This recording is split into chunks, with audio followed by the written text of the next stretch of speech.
मित्रों नमस्कार। आज के इस विशिष्ट कार्यक्रम में आपका हम हार्दिक स्वागत करते हैं। आज गुरु को पूर्णिमा है और गुरु की वंदना का पर्व, गुरु शिष्य परंपरा भारत की एक थाथी जो कितने ही आयामों में, शिक्षा से लेकर संस्कृति के कितने ही आयामों में उसकी महत्ता आज तक बनी हुई है। चाहे वो नृत्य हो, चाहे संगीत हो, चाहे नाटक हो, चाहे कला हो, चाहे अध्यात्म हो, चाहे साहित्य हो, चाहे शिक्षा हो, समाज के अनेक श्रेष्ठ कार्यों में हर जगह कहीं ना कहीं हमारे जीवन में मार्गदर्शक, गुरु, प्रेरणादायी व्यक्तित्व का महत्व रहा है। और इसी महत्व को रेखांकित करते हुए भारतीय परंपरा में गुरु के महत्व को, गुरु शिष्य परंपरा को गुरु पूर्णिमा के माध्यम से प्रतिवर्ष एक श्रद्धा नमन करने की एक परंपरा बनी हुई है, जो निर्वहन उसका हम लगातार कर रहे हैं, हमेशा कर रहे हैं, आगे भी करते रहेंगे। यह एक कालजयी यथार्थ है जो कभी भी धूमिल नहीं पड़ सकता। आप देखिए, जब हम बात करते हैं गुरु शिष्य परंपरा की तो हमको सबसे पहले गुरु सांदीपनी और श्री कृष्ण, सुदामा, बलराम की वो शिक्षा का समय कालखंड हमारी जो हमने प्रेरणाओं में, पाठ्य पुस्तकों में और पुराणों ग्रंथों में पढ़ा है, याद आ जाता है। जो उन्होंने उज्जैन में जाकर सांदीपनी गुरु जी से वो शिक्षा ग्रहण की थी और वहाँ पर उन्होंने 14 विद्याएं और 64 कलाओं में पारंगत हासिल की थी। वे एक देव पुरुष होते हुए गुरु का महत्व उनके जीवन में क्या था, उन्होंने जो सिखाया वो किस तरह उनके जीवन में काम आया, कैसे वो प्रेरणा बनी, वो एक लंबी सुरुचिपूर्ण व्याख्या है जिसको आज हमारे इस कार्यक्रम में जो हमने विशेष रूप से गुरु शिष्य परंपरा के दृष्टिगत, गुरु पूर्णिमा के दृष्टिगत तैयार किया है, आपको देखने को मिलेगी। इस कार्यक्रम के अंत में हमने कोशिश की है एक व्याख्यान, एक गायन और एक प्रदर्शनी के माध्यम से आप तक इस परंपरा के महत्व को, इसके सांस्कृतिक पक्ष को पहुंचाने की। हमारी इस कार्यक्रम की शुरुआत सबसे पहले एक व्याख्यान से होगी। यह व्याख्यान आचार्य प्रकाश पांडे जी द्वारा दिया जा रहा है, जो भोपाल स्थित संस्कृत संस्थान के निदेशक हैं। वे गूढ़ तत्व का विवेचन गुरु शिष्य परंपरा के परिप्रेक्ष्य में करेंगे। उसके पश्चात आपके सामने डॉक्टर अलंकार सिंह पटियाला के सुप्रसिद्ध गायक हैं और गुरुबानी के गायन को लेकर उनकी प्रतिष्ठा देश विदेश में है। उनका गायन आपको मुग्ध कर देगा और आप एक ऐसे आध्यात्मिक अलौकिक अनुभूतियों के वातावरण में अपने आप को महसूस करेंगे कि आपको आज का ये दिन गुरु शिष्य परंपरा के परिप्रेक्ष्य में, गुरु पूर्णिमा के परिप्रेक्ष्य में सार्थक लगेगा। इसी क्रम में जो अंतिम प्रस्तुति होगी वो आपको सांदीपनी आश्रम, जो मध्य प्रदेश शासन संस्कृति विभाग ने उसमें 64 कलाओं और 14 विद्याओं को चित्रित करके एक बहुत सुंदर स्थायी प्रदर्शनी लगा रखी है, उसका दर्शन कराने का एक प्रयत्न है। आप उसके कुछ महत्वपूर्ण चित्रों को देखेंगे जो एक लंबी कार्यशाला, एक लंबे प्रयास के बाद तैयार हुए और उनको वहाँ पर स्थापित किया गया।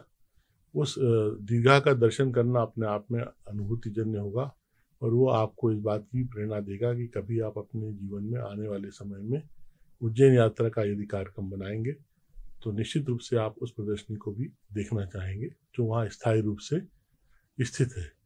आशा है आपको ये प्रयत्न पसंद आएगा। आप प्रतिक्रिया, सुझावों का स्वागत रहेगा। YouTube के इसी लिंक पर आप अपनी राय, अपने विचार, अपनी सहमति, अपने सुझाव अंकित कर सकते हैं। हम आपके आभारी रहेंगे। धन्यवाद।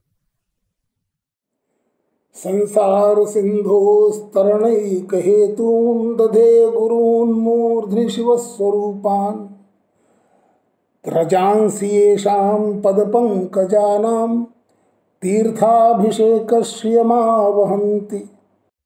गुरु से संबंधित यह पर्व व्यास पूर्णिमा के रूप में भी जाना जाता है। व्यास पूर्णिमा के रूप में आषाढ़ शुक्ल पक्ष का जो पूर्णिमा है, ये कई दृष्टियों से बहुत ही महत्वशाली है। इस दिन भगवान वेदव्यास का पूजन होता है।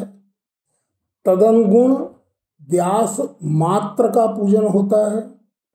भगवान वेदव्यास ने, कृष्ण द्वैपायन ने इस कलयुग में, इस 28वें कलयुग में उनको जो दायित्व दिया गया था परमात्मा के द्वारा, तदनुरूप भारत की अस्मिता के रूप में पूरे विश्व में प्रसिद्ध वेद का 4 विभिन्न दृष्टियों से, विभिन्न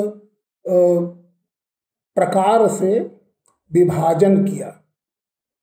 यो व्यस्य वेदांश चतुरस तपसा भगवान ऋषि लोके व्यासत्वमापेदे कार्ष्ण्यात् कृष्णत्वमेव च। महाभारत का वचन है कि व्यासत्व की प्राप्ति उनको वेद को व्यस्त करने के कारण मिला। वेद व्यस्त करने का अर्थ ये हुआ कि वेद समस्त रूप में एक ही ब्रह्मा ने दिया था। लोगों की स्मृति, मेधा, समझ के क्षीणता के अवसर पर कलयुग के आदि में, शुरुआत में, आज से लगभग 5000 वर्ष पूर्व जब महाभारत का काल था, भगवान वेदव्यास ने इसके 4 विभाग किए। वो 4 विभाग उन्होंने 4 शिष्यों को पढ़ाया। उन 4 शिष्यों ने विभिन्न अपने शिष्यों को पढ़ाया और उस तरह से उसकी परंपरा चली। आज जो हमारे पास वेद का जो भाग सर्वाधिक प्रसिद्ध के रूप में हमको उपलब्ध है, वो शाकल की परंपरा से आया हुआ शाकल संहिता है। वेद के विभाग पर अलग से कभी बोला जा सकता है। तो व्यास शब्द का अर्थ है कोई भी चीज विस्तृत करके बताना। समास शब्द का अर्थ है कोई भी चीज, कोई भी वस्तु, ज्ञान, उसको संक्षेप में बताना। तो समासः संक्षेपः व्यासः विस्तरः। अब व्यास एक पद का नाम हो गया, क्योंकि महाभारत ने कहा कि क्योंकि वेद का को व्यस्त किया इसलिए उनको व्यास कहा गया। अर्थात व्यास पद एक शाश्वत पद है। जब भी ज्ञान की किसी भी शाखा को कोई भी व्यस्त करके पूर्ण रूप से उसका विस्तार बताते हुए, उसमें अनेक प्रकार के जो भेद हो सकते हैं उस भेदों को बताते हुए जब आपके सम्मुख कोई रखता है तो उसको भी व्यास कहते हैं। तो उस दृष्टि से एक परिभाषा व्यास की भी बनाई गई है।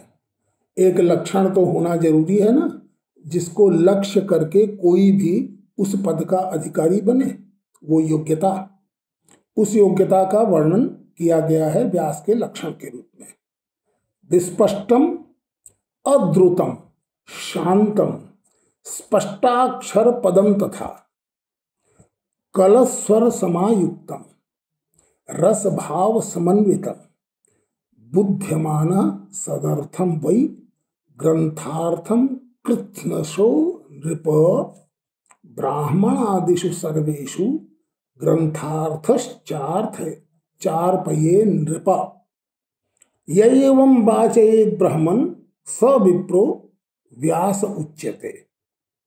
ब्राह्मणादिषु सर्वेषु ग्रंथार्थं चार्पये नृप य एवं वाचयेत् ब्रह्मन् स विप्रो व्यास उच्यते। ये हमारे धर्मशास्त्रों में इसका लक्षण बताया गया। अर्थ क्या हुआ? जो भी विषय आप स्थापित कर रहे हैं वो अत्यंत स्पष्ट हो, बहुत जल्दी जल्दी न बोलें, शांत भाव से हो, प्रस्तुत करें, स्पष्ट अक्षरों में बोलें, पद जो बोलें, कोई भी शब्द जो बोलें वो स्पष्ट हो, स्वर आपका मधुर हो तो अति उत्तम, अगर आप कोई चीज, कोई कथानक या कोई दृश्य वर्णन कर रहे हैं तो उससे उचित जो रस है, जो भाव है, वो भाव, वो रस का आप प्रदर्शन यानी उसको उपस्थापित कर सकें प्रेक्षक के या श्रोता के मन में। जो विषय आप बोल रहे हैं उसके ठीक ठीक अर्थ को आप जानते हो, ग्रंथ के संपूर्ण अर्थ को यानी सांगोपांग अर्थ को जानते हो। इस प्रकार से जो भी बोलता है सभा में, ग्रामीणों के मध्य में, नागरिकों के मध्य में, उसे व्यास कहते हैं। आज आप सभी लोग जानते हैं कि व्यास गद्दी कथावाचकों के लिए एक पारिभाषिक सा एक रूढ़ि बन गई है। जब कभी कोई भी अध्यापक भी यदि अपने किसी विषय को, वो विज्ञान का हो सकता है, शास्त्रों का हो सकता है, किसी भी विषय का हो सकता है, विस्तार पूर्वक जब वो अपने शिष्यों को निष्प्रिय भाव से बिना कोई फीस लिए बोले तो वो व्यास के रूप में बोल रहा होता है। और इसका उदाहरण जो संपूर्ण दुनिया के सर्वश्रेष्ठ व्यास हैं वो वेद व्यास हैं, उन्होंने दे दिया।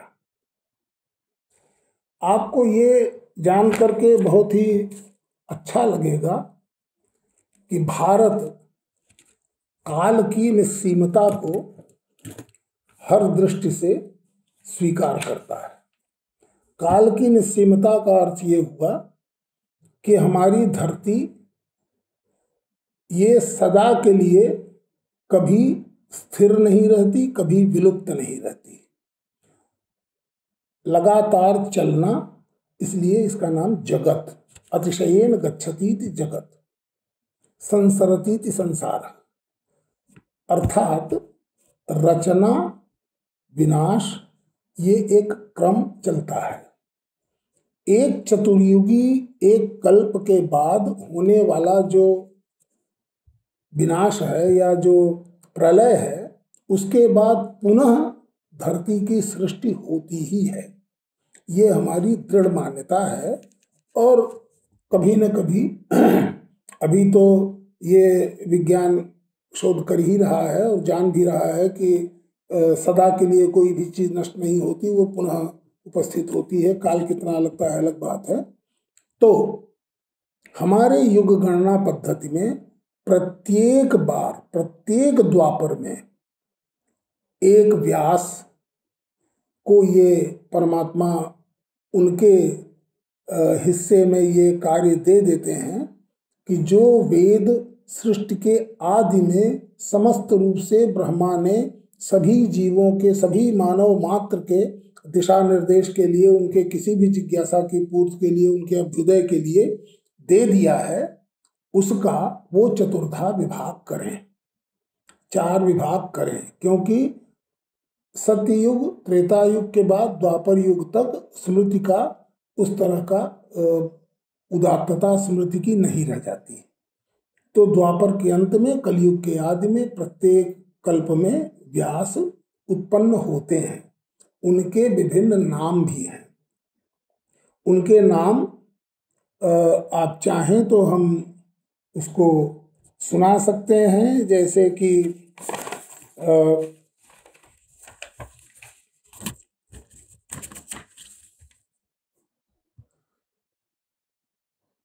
प्रथम बार जो वेदों का किया जिसने व्यस्त, वो स्वयंभू हैं ब्रह्मा।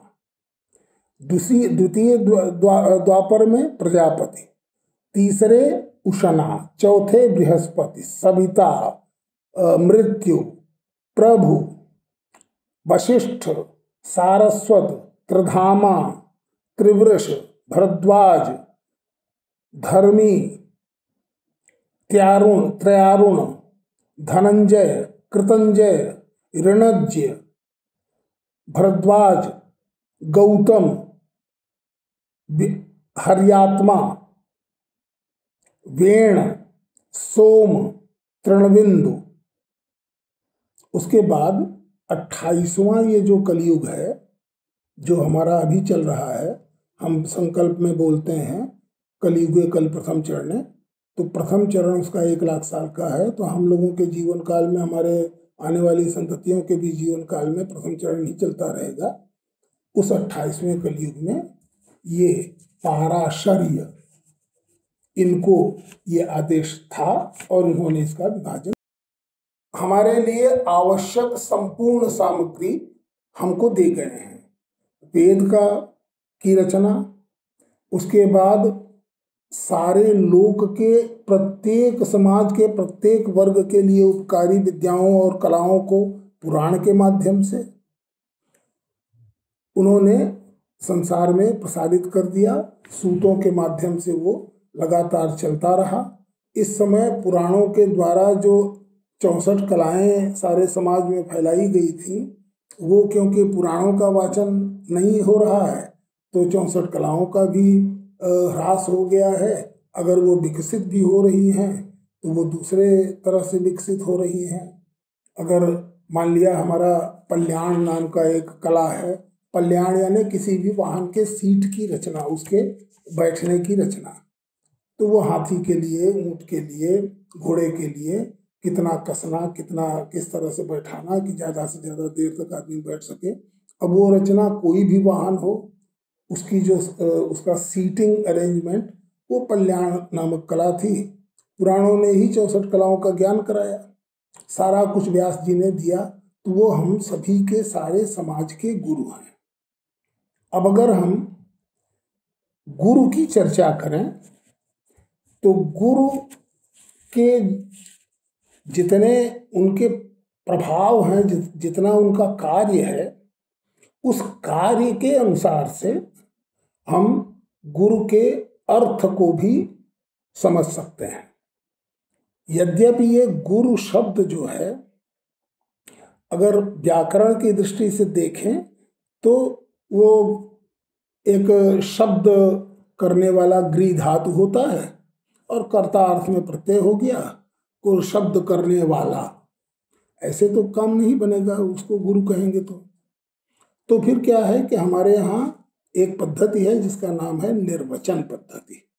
निर्वचन पद्धति में एक व्याकरण का कोई भी महत्व नहीं होता।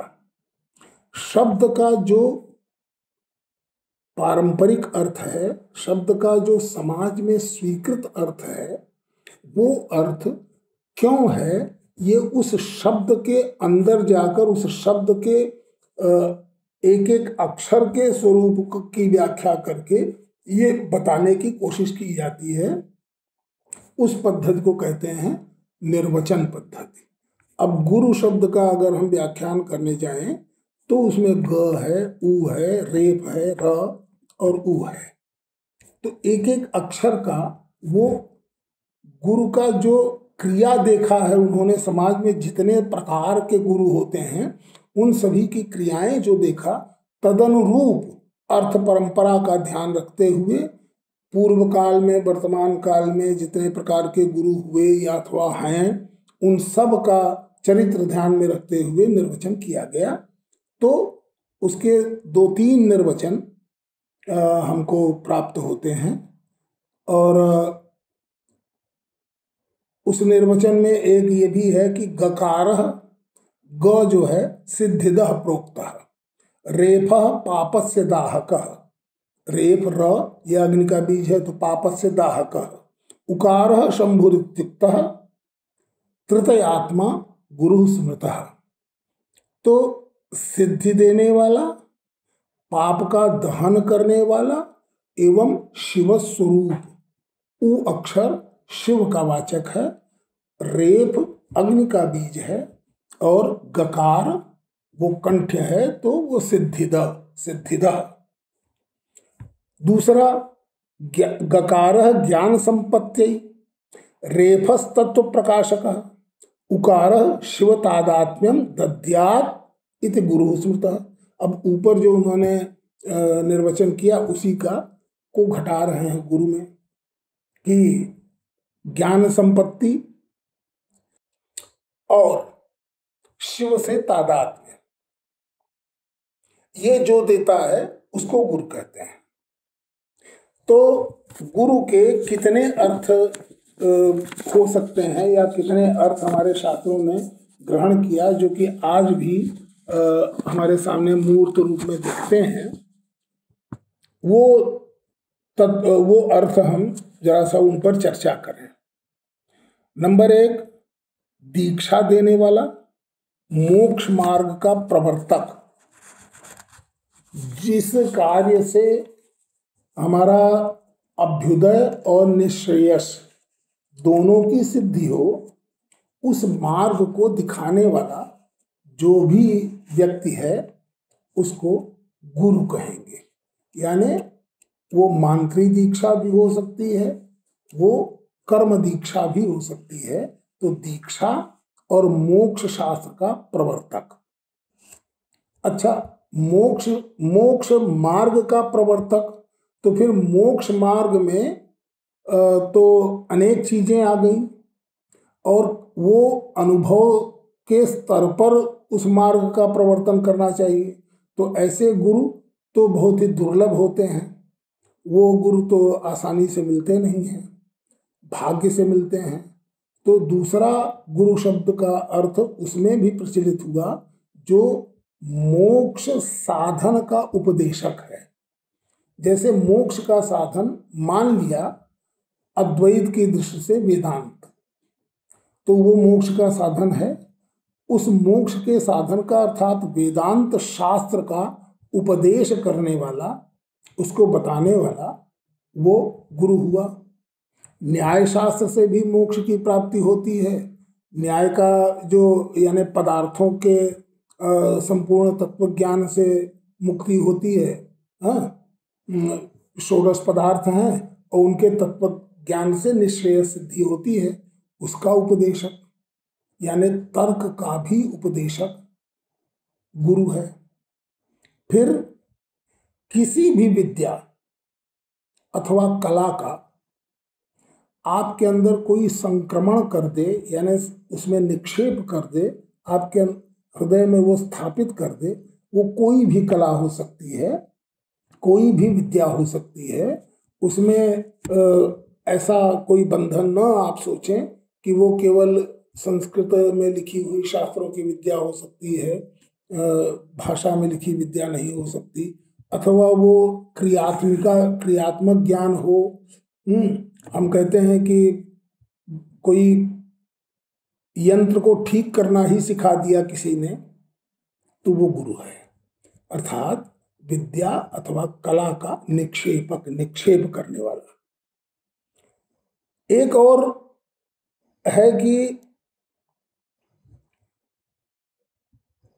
एक अकल्पित कल्पक श्रेणी होती है, जो आपने कभी सोचा नहीं, लेकिन किसी गुरु ने आपके अंदर उस ज्ञान को ग्रहण करने की क्षमता को पहचान लिया और उस अकल्पित ज्ञान को आपके अंदर निक्षिप्त करने का प्रारंभ कर दिया। तो वो अकल्पित कल्पक श्रेणी के गुरु होते हैं।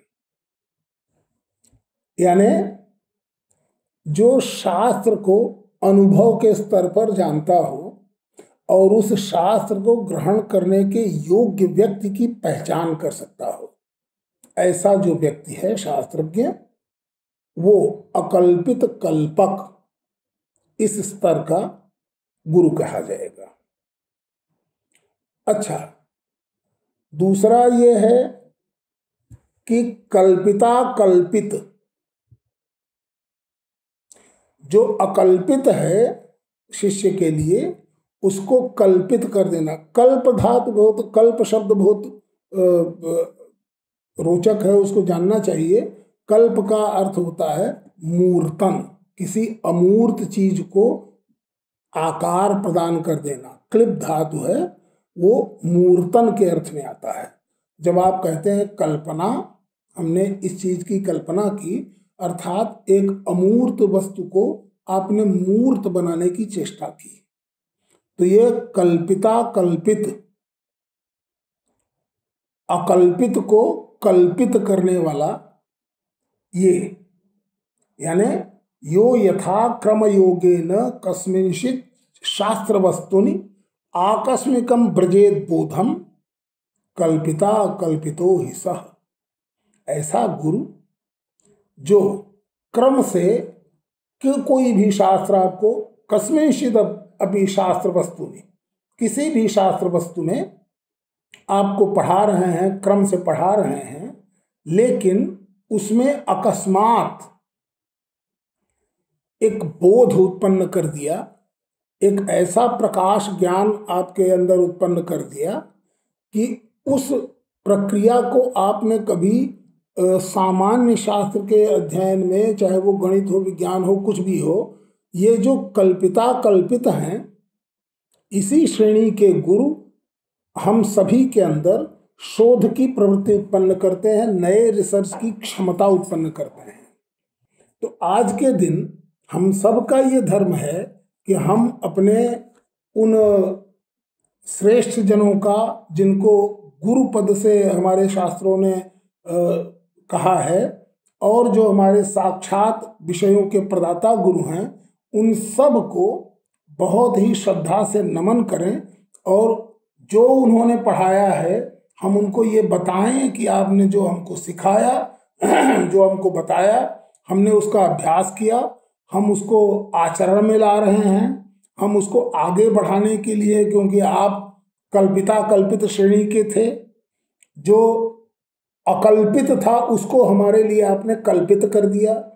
जिस चीज़ को हमको ये लगता था कि हम कभी समझ नहीं पाएंगे, हम ये आप जो समझा रहे हैं, इस फिजिक्स के इस थियरी को हम कभी समझ नहीं पाएंगे, हम गणित के इस थियरी को कभी समझ नहीं पाएंगे, हम न्याय शास्त्र के इस प्रक्रिया को समझ नहीं पाएंगे, और छेद का अवच्छेद को, उस अकल्पित को आपने कल्पित कर दिया, मूर्त कर दिया हमारे बोध के भूमि में।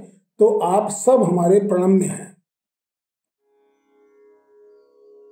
गुरु पूर्णिमा के इस पावन अवसर पर वाहिगुरु जी का खालसा, वाहिगुरु जी की फतेह। आप सबको नमस्कार, आदाब, गुड इवनिंग। इस महान पर्व पे आज हम गुरबाणी गायन करने जा रहे हैं।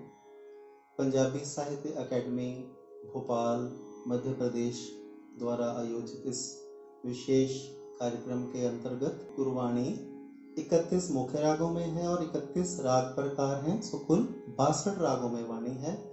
आज हम गुरु महिमा का वर्णन गुरबाणी द्वारा करेंगे।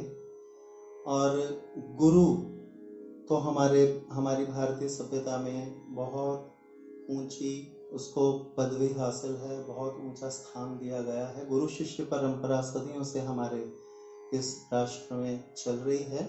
एक गुरु जो अपने शिष्यों को शिक्षा देता है और उनका जीवन बढ़िया बनाता है, वो अपने गुरु के बताए मार्ग पे चल के आगे स्वयं गुरु बनते हैं, और आगे यह सिलसिला चलता जाता है। सबसे पहला शब्द कानड़ा राग में है, महला 5वां, यानी 5वें गुरु जी श्री गुरु अर्जुन देव जी द्वारा उच्चारित। नारायण नरपत नमस्कार, ऐसे गुरु को बल बल जाइए, आप मुकत मोहे तारै। इसका गायन करेंगे कानड़ा राग में 3 ताल में, और शुरू में मंगलाचरण के रूप में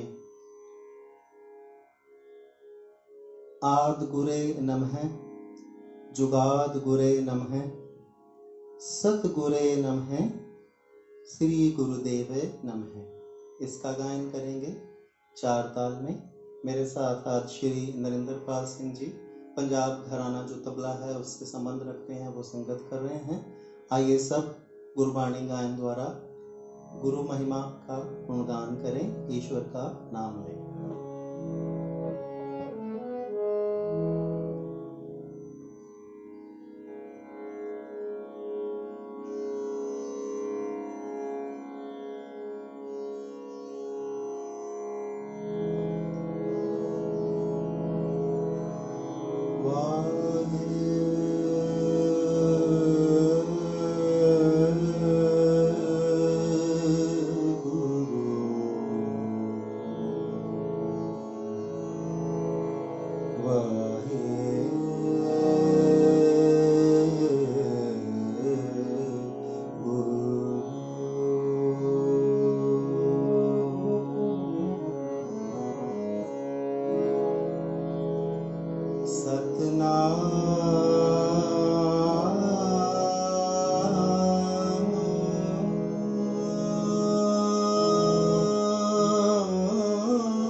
नरपत नमस्कार नारायण नरपत नमस्कार नारायण नरपत नमस्कार नारायण नरपत नमस्कार।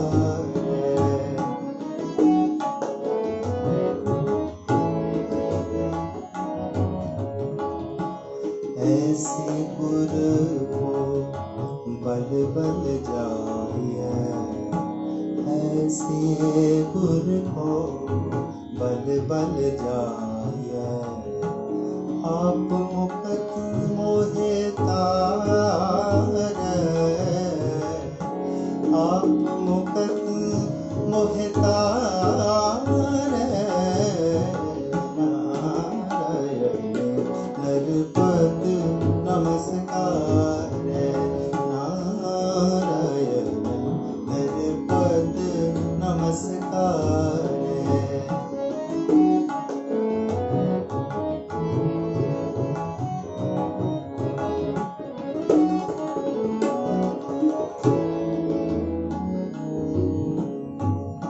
कवन कवन कवन गुण कहिए,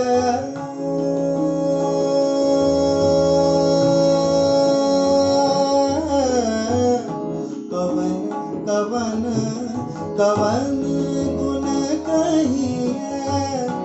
अंत नहीं कछु पार, अंत नहीं कछु पार। लाख लाख लाख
बिसम बिसम बिसम ही पई है, बिसम बिसम बिसम ही पई है, बिसम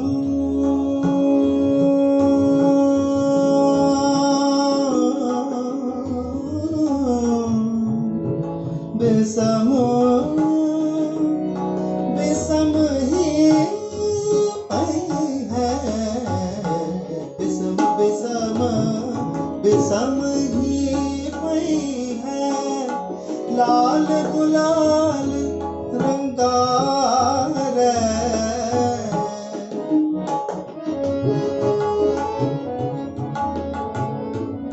बिसम बिसम बिसम ही पई है, बिसम बिसम बिसम ही पई है,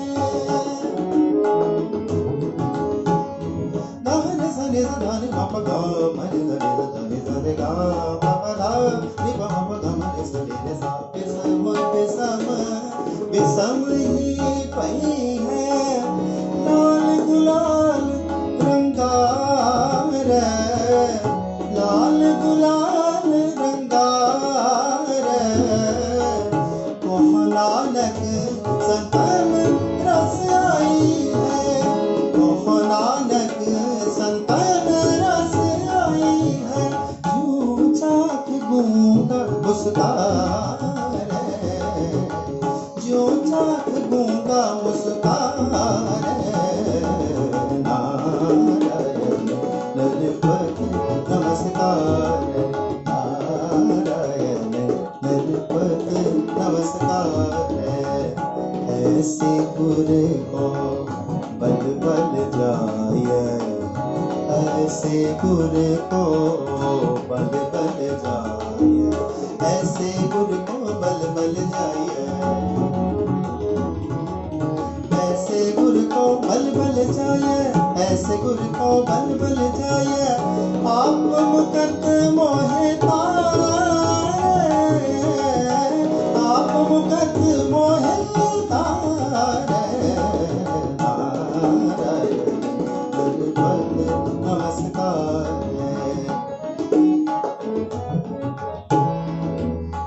नारायण नरपत नमस्कार, ऐसे गुर को बल बल जाइए, बल बल जाइए, बल बल जाइए, बल बल जाइए, आप मुकत मोहतार, आप मुकत मोहतार, मोहतार मोहतार, नारायण नरपत नमस्कार, नारायण नरपत नमस्कार,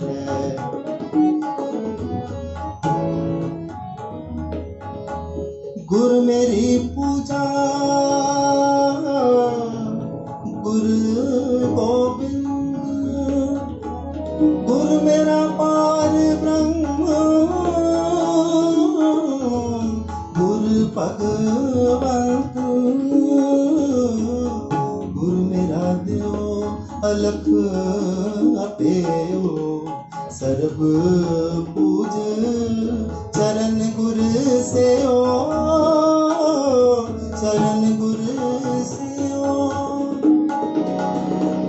गुरु जैसा नाही को देव, गुरु जैसा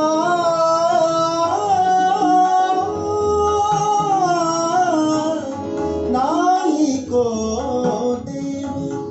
जिस मस्तक पाग 16 का सेब, 16 का सेब, ऐसे गुर को बल बल जाए, ऐसे गुर को बल बल जाए, ऐसे गुर को बल बल जाए,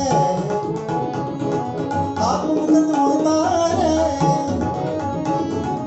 नारायण नारायण कर पद नमस्कार, नारायण कर पद नमस्कार, नारायण कर पद नमस्कार, नारायण कर पद नमस्कार, नारायण नारायण नारायण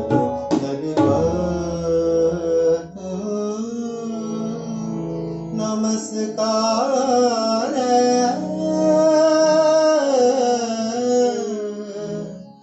ऐसे गुर को बल बल जाए, आप मुकत मोहे तारे,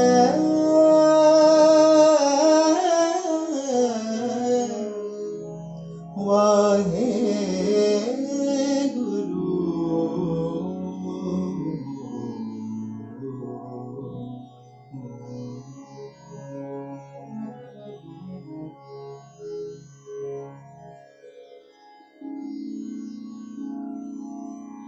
एक छोटी सी प्रस्तुति और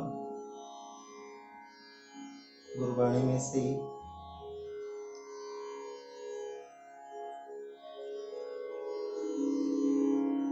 दूसरे गुरुजी श्री गुरु अंगद देव जी महाराज, उनका एक श्लोक है महला दूसरा का। जे 100 चंदा उगवे सूरज चढ़े 1000, अगर 100 चंद्रमा उग जाएं और 1000 सूरज भी चढ़ जाएं, एते चानन होंदिया, इतना प्रकाश होते हुए भी गुर बिन घोर अंधार, गुरु के बिना घोर अंधार ही रहेगा। सो इस शब्द का गायन करेंगे राग जोग में। इस शब्द को आप श्रवण कीजिए।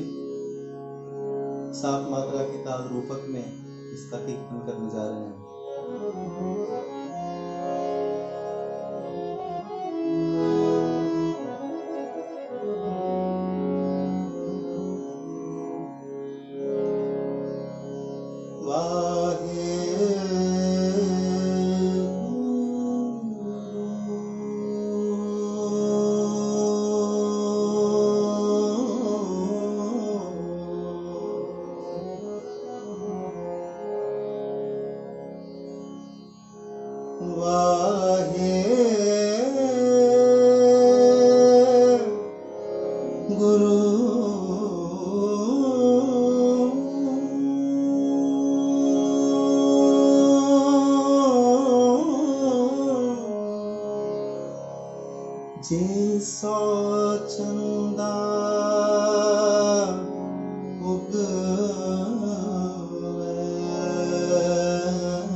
सूरज चढ़े 1000, सूरज चढ़े 1000, सूरज चढ़े 1000, ऐसा चंदा उगवे, जैसा चंदा उगवे।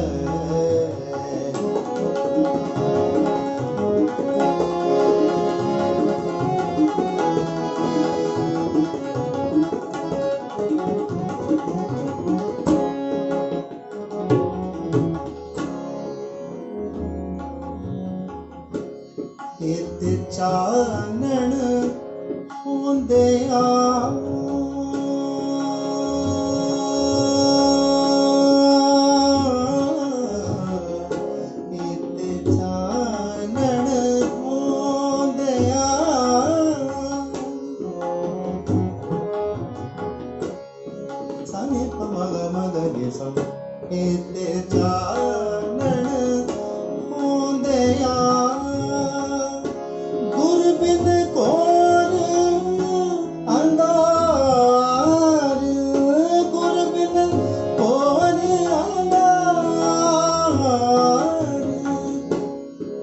ते चानण होंदिया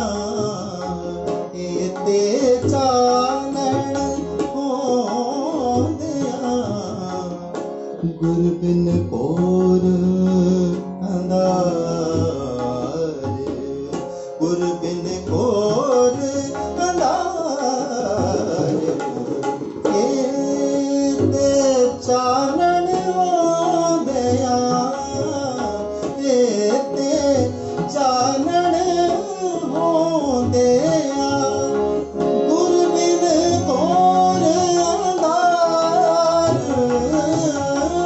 गुर बिन कोर अंधार जे सो चंगा उगवे जे सो चंगा उगवे सूरज चढ़े हजार सूरज चढ़े हजार जे सो चंगा उगवे जे सो चंगा उगवे जे सो चंगा जे सो चंगा जे सो चंगा उगवे सूरज चढ़े हजार ते चानण होंदिया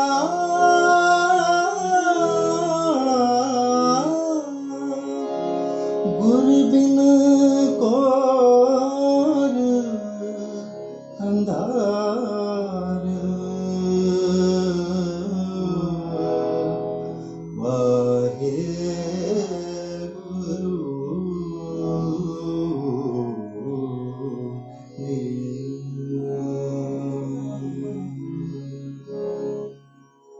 वाहिगुरु जी का खालसा वाहिगुरु जी की फतेह।